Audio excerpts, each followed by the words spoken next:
Iris Murdoch, the Sand Castle. Evie said, Miss Carter, my expectations were high, but you have surpassed them. I congratulate you.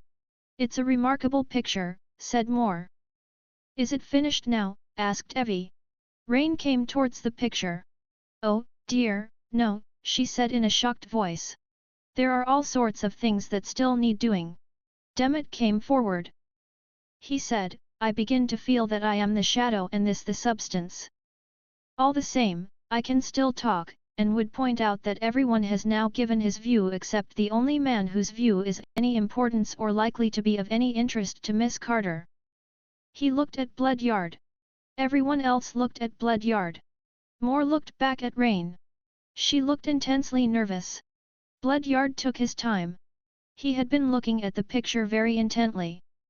He opened his mouth several times in an experimental way before any sound came forth. Then he said, Miss Carter, this is an interesting picture, it is nearly a good picture. He was silent, but had clearly not finished. But, said Bloodyard. He held them in suspense again. You have made your picture too beautiful. You mean I'm an ugly evil-looking old devil, said Demet, and ought to appear so. You may be right. Bloodyard was one of the few people capable of ignoring Demet. He went on, it is a question of the head, Miss Carter. You have chosen to present it as a series of definitions, well executed in themselves, I don't deny. But as it is, its strength depends upon the power of these definitions to appeal to a conception of character in the observer. It is the mass of the head that ought to impress us if the picture is to have the power of a masterpiece. The observation of character is very well. But this is a painting, Miss Carter. There was a silence. You are absolutely right, said Rain.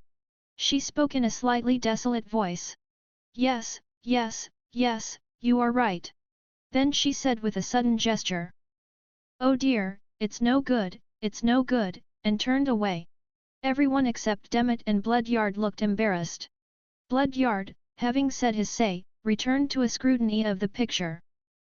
Evie said, I'm sure Mr. Bloodyard didn't mean before he finished. Demet said, if you want to get back to that cricket game before it's all over you'd better gulp down some tea.